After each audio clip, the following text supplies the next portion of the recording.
After going 6-1-1 in the preseason, the Oilers are ready to open up their regular season schedule on Wednesday against the Vancouver Canucks, as we're pleased to welcome you to the first edition of the panel presented by Sportsnet for the season. Tony Brar here alongside two of the very best in the business, Jack Michaels and Bob Stauffer. Guys, our fourth year doing this. Can't believe it's been 4 years of this already. A pretty exciting time here in Oil Country, Bob. What are the general expectations for the Edmonton Oilers heading into 21-22? Well, it's been 12 years of doing the panel for Jack and me, just so you know, and I think some people might take umbrage with the suggestion, the very best, but I think it's pretty clear for the fans, and frankly, internally within the organization, that expectations have risen a bit. I mean, the Oilers the last 2 years, I think a lot of the pundits had Edmonton on the outside looking in, and they came in second both years in their division. And the reality of the situation is they probably got the most out of the team that they had, because they had some limitations further down their lineup in places like third and fourth line and those sort of situations. So now you're looking at the additions of a guy like a Zach Hyman, Warren Foegele, Derek Ryan up front, certainly a lot more depth up front. And you know, the maturation of a guy like Jesse Puljujarvi. So I think there's a lot of excitement with the fan base, but I also think there's a belief, a quiet confidence in the organization that this should be a top 10, top 8 team overall, Tony. And generally speaking, Tony, I think, you know, you look at some of the players who might be on the outside looking in come opening night. I mean, Dave Tippett talked today about how Ryan McLeod and Tyler Benson are probably going to be the odd guys out, and that's even with some injuries to the Oilers lineup that may affect what they look like on opening night against Vancouver. And I think, and Dave has implied, that a couple of years ago, these would have been fixtures in his opening night lineup. They have gotten deeper, particularly up front. And I think what we saw last week, especially at the tail end of the week, Duncan Keith and Cody Ceci, two guys with a combined quarter century of experience in the National Hockey League, starting to round into form. So there's a ratcheting up that has taken place, and part of the reason expectations are so high is just Edmonton has a lot of players not in its lineup that would have made the team a couple years ago. That speaks to the depth that has been slowly built as some of the salary cap constraints that Ken Holland inherited have slowly eased. Now today we got a look at some of the lines here at practice at Rogers Place. Not on the ice and placed on IR, Josh Archibald. What does that mean for the right side, Jack, for guys like Colton Sevier, who's still looking for a contract at the time of this shooting, and other guys in the lineup? Well, and the other thing is Ryan Nugent-Hopkins wasn't on the ice today. Now, we expect he'll be ready to go for opening night. It's a non-COVID related illness, evidently, for Ryan Nugent-Hopkins. But as far as the right side is concerned, look, Colton Sevier has not been officially placed on the team yet. Yet if you read between the lines and some of the, you know, superlatives that Dave Tippett has had to offer with respect to the way Colton Sevier has approached not only this camp but his 500-game NHL career, he may very well be offered a contract. And because Turris played so well with Shore and Perlini, you know, Bob was mentioning the other day, and he's right. I mean, the goal in garbage time for Vancouver the other night was the only goal against they were on for the entirety of the preseason.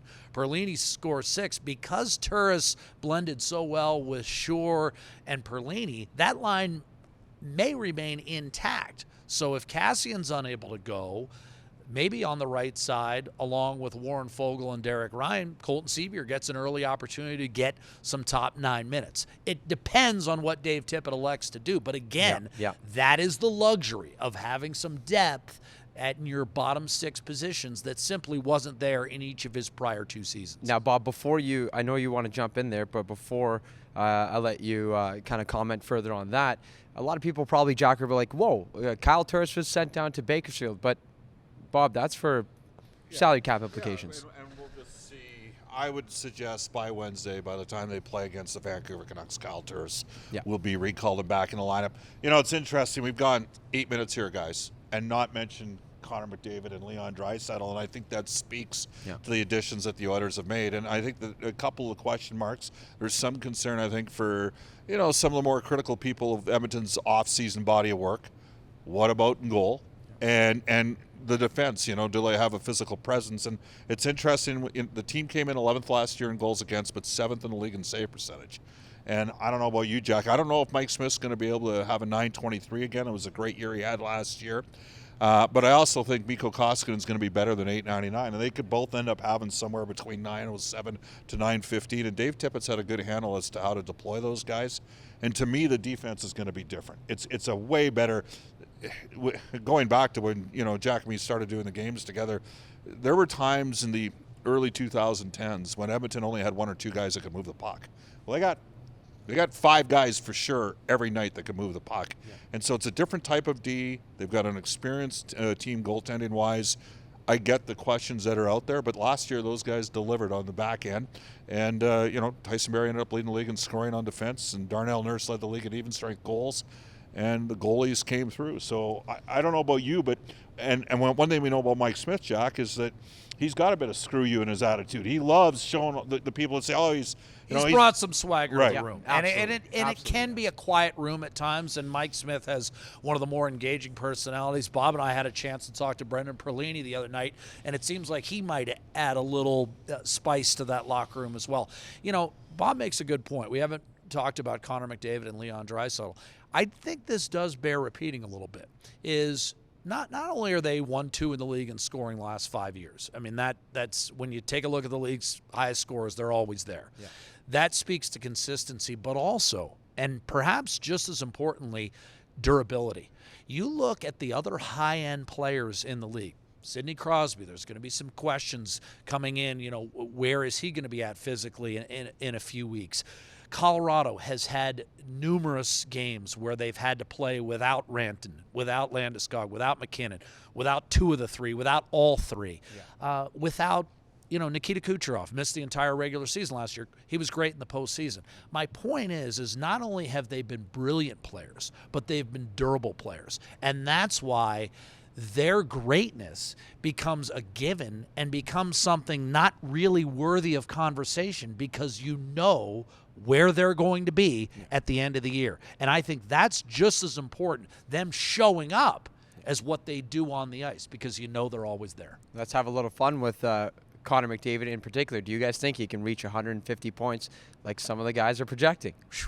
That's a big number. Given the year that he had last year, yeah. I mean, he certainly has the opportunity to push for it. One thing that works to his advantage, the power play the last 2 years has been two of the 14 best power plays of all time. Fourth all time 2 years ago, 14th last year. Yeah. And it doesn't get worse with Hyman. It does not. They get with Hyman and Puljujarvi, replacing James Neal. All due respect to James and Alex Chason, they're better in puck retrieval on the power play, having the two guys they've got. So I could see the power play pushing 30% all season, and that's going to give Connor a puncher's chance based on I think he was at 1.88 points per game last year to get close. I mean, all you need to know is take a look at where Draisaitl finished compared to everybody else last year. That speaks volumes, and now they have greater support built around them. So 150 that's a lot of points. That's a lot of points. I understand. I'm pretty comfortable saying he's going to break 130. I understand. Lots got to have to go right for him to get 150. Yeah. Connor was 21 ahead of Leon. I think Leon was 15 ahead of everyone else in the league. 15 ahead of everybody. So you're talking about a 36-point gap there in a 56-game season.